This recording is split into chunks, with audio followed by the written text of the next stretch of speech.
여러분이 내뱉는 말에는 여러분이 상상하는 것보다 훨씬 더 엄청난 힘이 숨겨져 있습니다. 여러분이 하는 모든 문장과 표현, 그리고 입술을 떠나는 모든 선포는 여러분이 아직 온전히 깨닫지 못한 방식으로 여러분의 현실을 능동적으로 빚어내고 있습니다. 말은 단순한 소리나 글자의 조합이 아닙니다. 말에는 무게가 있습니다. 에너지가 담겨 있으며 변화를 일으키는 시작점입니다. 창조의 시작부터 말은 놀라운 영향력을 발휘해 왔습니다. 창조의 사역 그 자체를 생각해 보십시오. 성경은 하나님께서 말씀으로 세상을 존재하게 하셨음을 보여줍니다. 하나님은 손으로 세상을 빚거나 도구로 건설하지 않으셨습니다. 그분은 말씀하셨고 그대로 되었습니다. 빛이 있으라 하시니 빛이 생겨났습니다. 땅은 생물을 내라 하시니 그들이 생겨났습니다. 만일 하나님의 입에서 나오는 말씀에 그토록 엄청난 창조의 능력이 있었다면 여러분의 삶 속에서 여러분의 말이 무엇을 이룰 수 있을지 상상해 보십시오. 믿음 안에서 말하는 사람들조차 자신의 말이 미래에 밑을 깊고 지속적인 영향을 제대로 파악하지 못할 때가 많습니다. 그들은 생각 없이 자신의 처지에 대해 부정적인 말을 쏟아내며 자신도 모르게 실패를 예보하곤 합니다. 누군가가 나에게는 좋은 일이 절대 일어나지 않아. 난 항상 모든 걸 망쳐버려. 혹은 난 절대 해내지 못할 거야 라고 말하는 것을 얼마나 자주 들어보셨습니까? 이러한 말들이 사소해 보일지 모르지만 그것들은 씨앗입니다. 결국 그들의 삶에서 수확물을 거두게 될 씨앗 말입니다. 여러분이 어떤 말을 반복할 때 여러분의 마음은 그것을 받아들이기 시작합니다. 여러분의 행동은 그 말에 맞추어 정렬됩니다. 그리고 곧 여러분의 삶은 여러분이 말한 방향을 따라가게 됩니다. 잠언은 죽고 사는 것이 혀의 힘에 달렸나니 혀를 쓰기 좋아하는 자는 혀의 열매를 먹으리라고 말씀합니다. 다시 말해 여러분의 말은 선한 것이든 해로운 것이든 반드시 열매를 맺는다는 것입니다. 모든 말은 씨앗입니다. 여러분은 축복을 가져오는 씨앗을 심거나 파멸로 이끄는 씨앗을 심고 있는 것입니다. 두려움과 의심, 부정적인 말들을 지속적으로 내뱉는다면 여러분은 결국 낙담과 놓쳐버린 기회, 그리고 후회라는 열매를 거두게 될 것입니다. 그러나 여러분이 믿음과 희망, 그리고 승리를 선포하며 생명의 말을 하기로 선택한다면 여러분은 은총과 풍성함, 그리고 신성한 돌파로 가득 찬 수확을 목격하게 될 것입니다. 이것이 바로 여러분의 말에 목적을 담아야 하는 중요한 이유입니다. 삶의 변화를 원하신다면 먼저 여러분의 말버릇부터 바꾸십시오. 단순히 느끼는 대로 말하지 말고 여러분이 보고자 하는 희망을 선포하십시오. 세상의 의견이 아니라 하나님께서 여러분에 대해 무엇이라 말씀하시는지 그 진리를 말하십시오. 매일 아침 일어날 때 너무 피곤해. 오늘 하루는 끔찍할 거야 라고 말하지 마십시오. 대신 이날은 주님이 만드신 날이다. 나는 이 날을 기뻐하고 즐거워하리라고 선포하십시오. 시련이 닥칠 때 난 못해 라고 하지 마십시오. 대신 내게 능력 주시는 그리스도 안에서 내가 모든 것을 할 수 있느니라고 말씀하십시오. 말은 여러분의 외부 상황에만 영향을 미치는 것이 아닙니다. 그것은 여러분의 내면 세계, 즉 생각과 감정을 형성합니다. 어떤 말을 더 자주 할수록 여러분의 마음은 그것을 더 깊이 믿게 됩니다. 그래서 부정적인 혼잣말이 그토록 해로운 것입니다. 원수는 여러분이 계속해서 패배를 말하기를 원합니다. 여러분이 그것을 더 많이 말할수록 더 많이 믿게 되고 더 많이 믿을수록 그것이 여러분의 현실이 되기 때문입니다. 그러나 여러분이 생명을 말하기 시작하는 순간 여러분의 상황 위에 하나님의 약속을 선포하기 시작할 때 모든 것이 변하기 시작합니다. 여러분의 믿음은 강해집니다. 여러분의 관점은 새로워지며 여러분은 축복을 기대하기 시작합니다. 최악의 상황을 두려워하는 대신 말입니다. 단순히 좋은 생각을 하는 것만으로는 부족합니다. 그것을 입 밖으로 내뱉어야 합니다. 말에는 생각만으로는 가질 수 없는 권세가 있습니다. 이것이 바로 기도가 마음속에만 머무는 것이 아니라 입술로 고백되어야 하는 이유입니다. 예수님께서 기적을 행하실 때 그분은 치유를 상상만 하지 않으셨습니다. 그분은 치유를 선포하셨습니다. 질병에게 직접 말씀하셨고 그분의 목소리로 폭풍을 잠잠하게 하셨습니다. 여러분이 하는 말에는 엄청난 힘이 있습니다. 여러분의 말에는 축복하거나 저주할 능력이 있고 세워주거나 파괴할 능력이 있습니다. 여러분이 매일 대화하는 사람 중 가장 영향력 있는 사람은 바로 자신입니다. 종종 깨닫지 못한 채 여러분은 끊임없이 내면의 대화를 나누고 있습니다. 진짜 질문은 이것입니다. 여러분은 자신에게 무엇을 말하고 있습니까? 격려와 믿음의 말을 하고 있습니까? 아니면 패배와 절망의 말을 되풀이하고 있습니까? 삶의 변화를 원하신다면 그것을 선포하는 것부터 시작하십시오. 여러분의 말이 믿음과 일치하게 하십시오. 하나님의 말씀 속에 담긴 진리를 반영하게 하십시오. 오늘 여러분이 내뱉는 말이 여러분 미래의 방향을 결정하기 때문입니다. 말의 힘은 단순히 동기부여를 위한 이론이 아닙니다. 그것은 창조의 기초에 새겨진 깊은 성경적 진리입니다. 태초부터 하나님의 선포된 말씀이 모든 것을 세웠습니다. 창세기에서 우리는 하나님께서 육체적 노동이 아니라 존재를 선언하심으로써 천지를 창조하셨음을 읽습니다. 그분은 빛이 있으라 하셨고 빛이 나왔습니다. 그분이 말씀하시니 온 우주가 응답했습니다. 이 순간은 말이 어떻게 신성한 권위와 창조의 능력을 지니는지를 보여주는 가장 강력한 본보기입니다. 성경 전체를 통틀어 상황의 결과는 말과 연결되어 있습니다. 잠언은 우리에게 혀의 생사와 화복의 권세가 있다고 알려줍니다. 이는 우리가 사용하는 말이 실제적인 결과를 초래하며 축복이나 파멸, 생명이나 상실을 가져온다는 뜻입니다.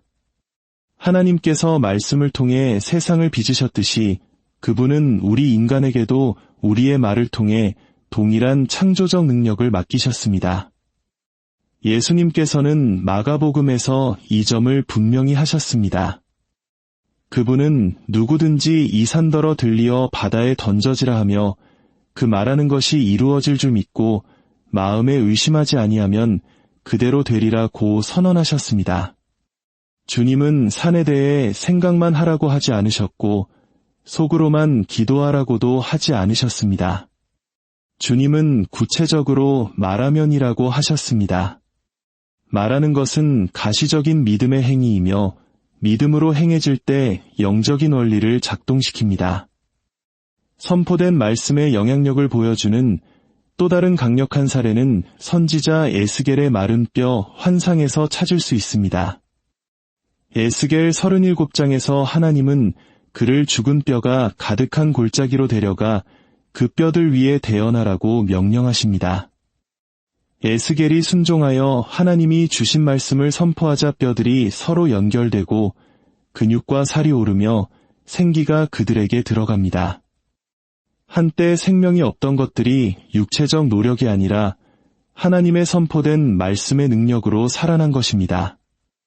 이 순간은 하나님의 진리를 말하는 것이 어떻게 회복과 치유, 그리고 새로운 생명으로 이어지는지를 강력하게 드러냅니다. 야고보서 3장은 또 다른 강렬한 이미지를 보여줍니다. 혀는 비록 작지만 한 사람의 인생 전체를 조종하는 힘을 가지고 있습니다.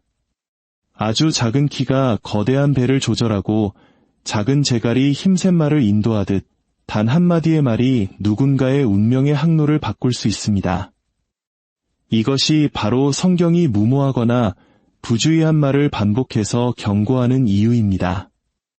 마태복음 12장에서 예수님은 사람이 무슨 무익한 말을 하든지 심판날의 이에 대하여 신문을 받으리니 내 말로 의롭다 함을 받고 내 말로 정죄함을 받으리라고 말씀하셨습니다.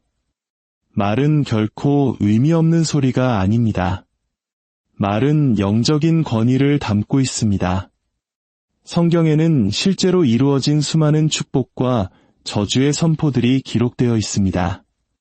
창세기에서 이삭이 야곱에게 축복을 선포했을 때 그 말에는 너무나 큰 무게가 실려 있어서 에서가 자신의 축복을 눈물로 구걸했을 때조차 이삭은 이미 선포된 말을 되돌릴 수 없었습니다. 일단 내뱉어진 말은 사건들을 움직이게 합니다. 마찬가지로 예수님께서 마가복음에서 무화과나무를 저주하셨을 때 그 나무는 다음날 바로 말라 죽었습니다. 이는 말이 창조적일 뿐만 아니라 잘못 사용될 때 파괴적인 능력도 가지고 있음을 보여줍니다. 하나님은 그분의 백성들이 생명을 말하고 그분의 약속을 선포하며 그들의 말이 그분의 진리와 일치하도록 부르셨습니다. 로마서 10장 9절은 내가 만일 내 입으로 예수를 주라 시인하며 또 하나님께서 그를 죽은 자 가운데서 살리신 것을 내 마음에 믿으면 구원을 받으리라고 말씀합니다. 구원의 선물조차 믿음으로 고백하는 말과 연결되어 있습니다. 이 진리는 성경 전체에 울려 퍼집니다. 하나님의 뜻과 일치하는 무언가가 선포될 때마다 그분의 능력이 해방됩니다. 믿음의 뿌리를 둔 말은 회복시키고 치유하며 축복하고 변화시키는 힘을 가집니다. 그렇기에 믿는 자들은 하나님의 말씀과 화합하여 말하도록 권면을 받습니다. 오늘 선포된 것이 미래에 영향을 미칠 능력을 갖추고 있습니다. 마치 하나님의 말씀이 태초부터 영원까지 우주를 빚어오신 것처럼 말입니다. 하나님의 약속은 확고하고 생명력이 넘치며 영원합니다. 그것들은 그저 지나가는 문구나 희망 섞인 생각이 아니라 믿는 자들의 삶을 인도하기 위해 마련된 신성한 진리입니다. 하지만 이러한 약속들이 온전히 살아 움직이게 하려면 그것들을 받아들이고 목소리를 내어 믿음과 일치시켜야 합니다. 너무나 많은 사람이 자신들을 향한 축복에 못 미치는 삶을 살고 있습니다. 두려움과 의심, 망설임에 사로잡힌 채 단순히 그들의 말과 행동이 하나님께서 이미 그들 위에 선포하신 말씀과 일치하지 않기 때문에 고통받고 있습니다. 성경의 책장을 넘길 때마다 하나님은 그분의 약속을 명확하게 보여주십니다. 그분은 자신의 계획이 선하며 그분의 백성을 위해 소망이 가득한 미래를 예비하셨다고 선언하십니다. 그분은 우리의 공급자이시며 치유자이시고 방패이시며 요새이심을 확언하십니다. 이것들은 막연한 개념이나 상징적인 비유가 아닙니다. 이것들은 참된 믿음이 세워지는 핵심 기초입니다. 그러나 믿음은 단순히 마음속에 간직한 조용한 믿음만이 아닙니다. 그것은 말과 행동으로 표현되어야 합니다. 하나님의 약속과 일치된다는 것은 그 약속을 담대하게 말하는 것이며 모든 상황 속에서 그것을 선포하고 하나님이 이미 선언하신 것과 반대되는 모든 말을 거부하는 것을 의미합니다. 이 원리의 가장 놀라운 예는 아브라함의 삶에서 볼 수 있습니다. 하나님은 그가 많은 민족의 아버지가 될 것이라는 약속을 주셨습니다. 비록 그와 그의 아내가 아이를 가질 수 있는 나이를 훨씬 지났음에도 불구하고 말입니다.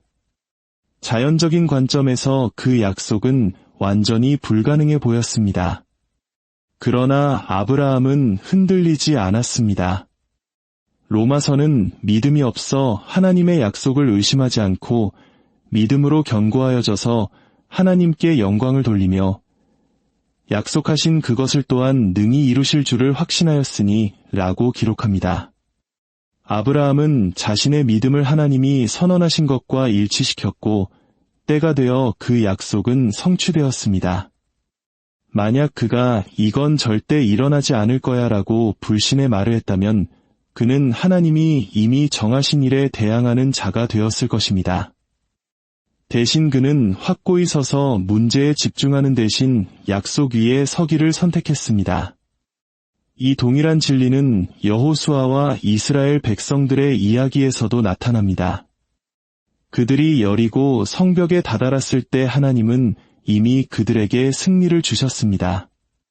하지만 그들은 하나님의 지시에 일치되어야 했습니다. 그들은 성 주변을 돌고 침묵을 지키다가 정해진 순간에 외치라는 명령을 받았습니다. 하나님의 명령에 대한 그들의 순종이 성벽을 무너뜨렸습니다. 만약 그들이 두려움 속에서 말하거나 불평하고 그 전략을 의심했다면 그들은 축복을 놓쳤을지도 모릅니다. 그러나 그들이 하나님의 인도를 따랐기에 그들은 기적이 펼쳐지는 것을 목격했습니다. 오늘날 많은 이들이 패배 속에서 걷고 있는 것은 하나님께서 약속을 지키지 않으셔서가 아니라 그들이 잘못된 것들에 하나님은 나의 공급자이시다 라고 선포하는 대신 난 절대 충분히 가질 수 없을 거야 라고 말합니다. 그가 채찍에 맞음으로 나는 나음을 입었다고 확언하는 대신 질병과 고통에만 끊임없이 집중합니다. 하나님께서 결코 나를 떠나거나 버리지 않으실 것이라는 진리 위에 서는 대신 마치 익힌 존재처럼 말합니다. 혀는 키가 배를 조종하듯 인생의 항로를 결정합니다. 입 밖으로 나오는 말이 두려움과 의심, 낙담과 일치한다면 삶은 그 방향으로 움직일 것입니다. 그러나 말이 믿음과 신뢰, 하나님의 약속을 반영할 때 문이 열리기 시작하고 짐이 가벼워지며 기적이 형태를 갖추기 시작합니다. 예수님 본인이 광야에서 사탄에게 유혹받으실 때 이를 완벽하게 보여주셨습니다. 그분은 원수와 논쟁하거나 설득하려 하지 않으셨습니다. 대신 기록되었으되라고 성경으로 응답하셨습니다. 그분은 자신의 말씀을 하나님의 말씀과 일치시키셨고 원수는 물러날 수밖에 없었습니다. 하나님의 독생자이신 예수님조차 원수의 거짓을 잠재우기 위해 성경을 사용하셨다면 우리는 얼마나 더 그렇게 해야 하겠습니까? 하나님의 약속과 일치된다는 것은 도전이 실제하지 않는 척하는 것이 아닙니다. 그것은 더 큰 진리를 선포하는 것을 의미합니다. 하나님이 모든 상황 위에 계시다는 진리, 그분의 말씀은 변치 않는다는 진리, 그분과 함께라면 불가능한 것이 없다는 진리 말입니다. 믿음은 막연한 낙관론이 아닙니다.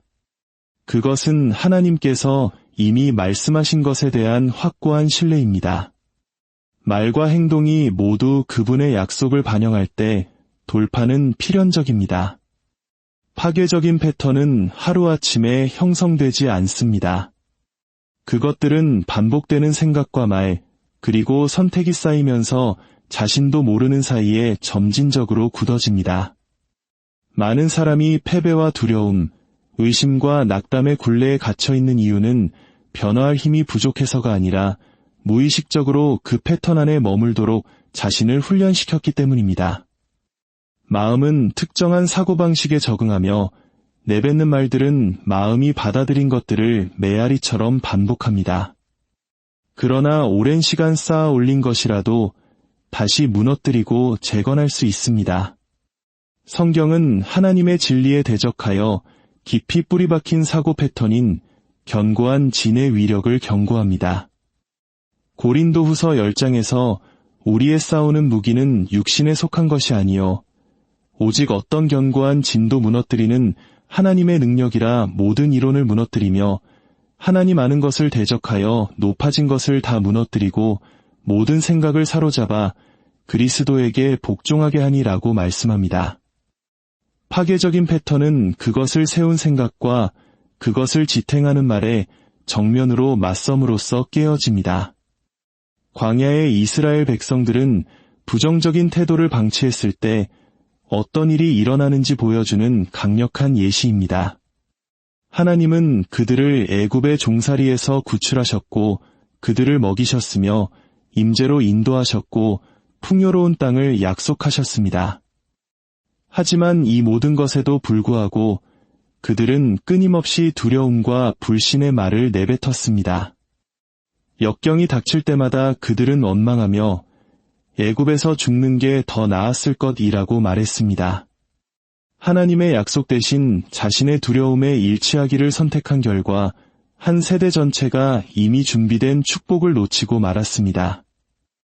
그들의 지속적인 부정적 언행은 약속의 땅까지 며칠이면 갈 거리를 40년 동안 방황하게 만들었습니다. 마찬가지로 오늘날 많은 사람이 자신만의 광야에 갇혀 있습니다. 하나님이 그들을 잊으셨기 때문이 아니라 그들이 스스로의 말과 믿음으로 부정적인 순환에 계속해서 연료를 공급하고 있기 때문입니다. 그들은 상황은 절대 나아지지 않아 라고 말하며 하루를 시작합니다. 난 여기서 절대 벗어나지 못할 거야 라고 생각하며 살아갑니다.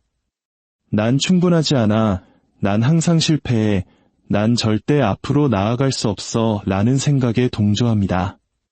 그렇게 그들은 자기 충족적 예언의 굴레에 갇히게 됩니다.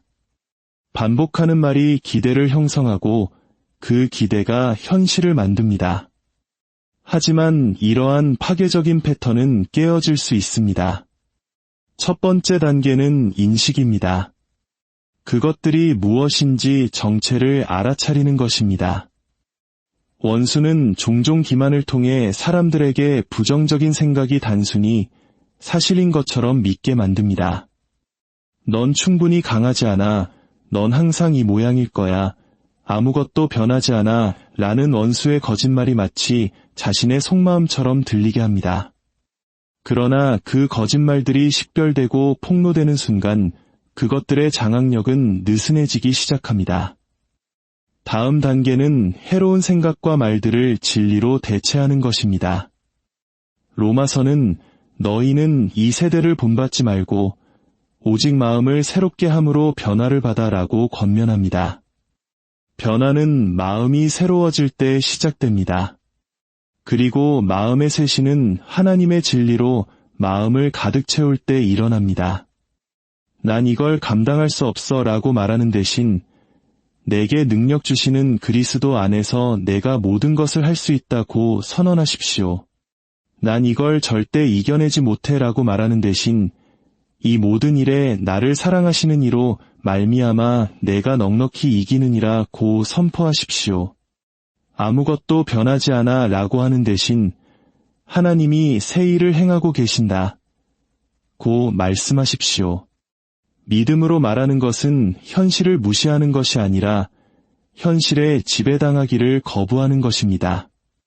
그것은 아직 보이지 않는 것에 말을 걸어 그것을 불러내는 것입니다. 예수님께서는 매번 이를 보여주셨습니다. 병든 자에게 치유를 말씀하셨고 폭풍에게 평안을 명령하셨으며 죽은 자를 일어나라고 부르셨습니다. 그분은 상황에 머물지 않고 해답을 선포하셨습니다. 부정적인 고리도 같은 방식으로 끊어집니다. 두려움과 불확실성, 실패를 강화하지 마십시오. 대신 승리와 희망, 그리고 쇄신을 선언하십시오. 파괴적인 패턴에서 벗어나는 것은 여정입니다. 그러나 믿음이 담긴 진리의 선포가 더해질 때마다 사슬은 떨어져 나갈 것입니다. 패배의 순환은 승리의 패턴으로 바뀔 것입니다. 생각은 하나님의 약속에 동의하기 시작할 것입니다. 입술은 죽음 대신 생명을 말할 것입니다.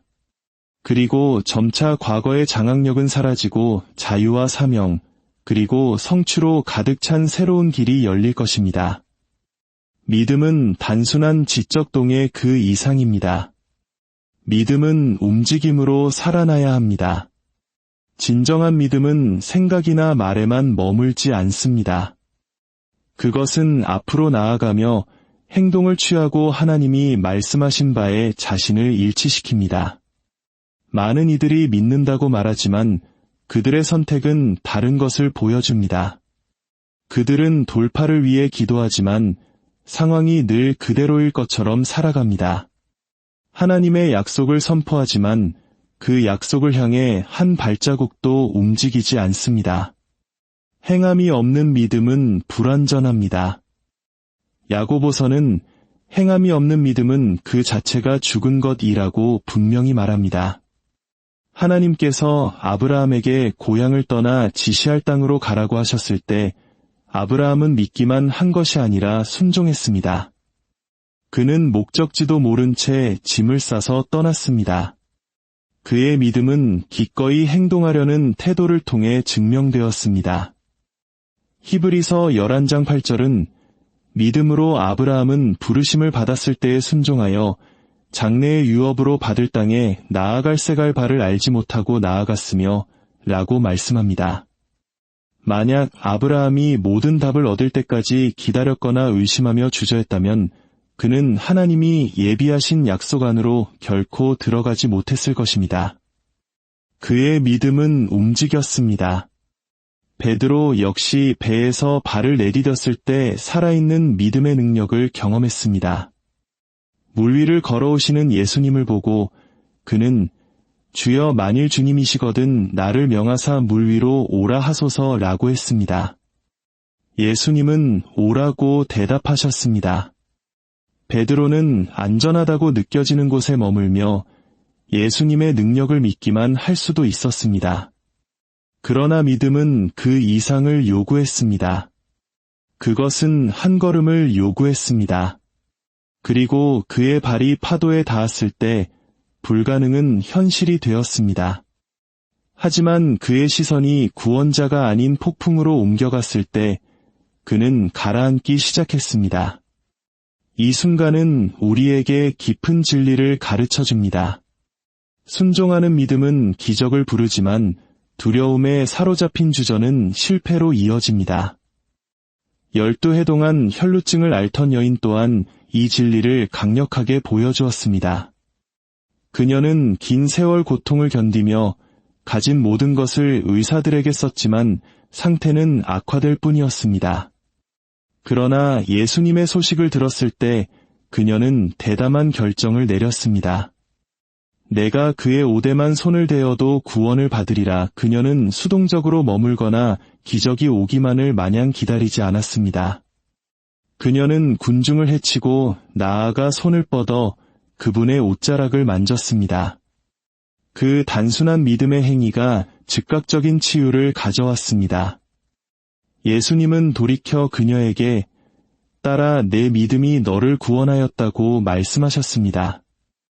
그녀의 믿음은 수동적이거나 이론적인 것이 아니었습니다. 그것은 능동적이고 용기 있는 것이었습니다. 그녀는 믿었을 뿐만 아니라 그 믿음에 행동을 더했습니다. 믿음은 언제나 움직임을 요구합니다. 행동이 신뢰를 증명하기 때문입니다.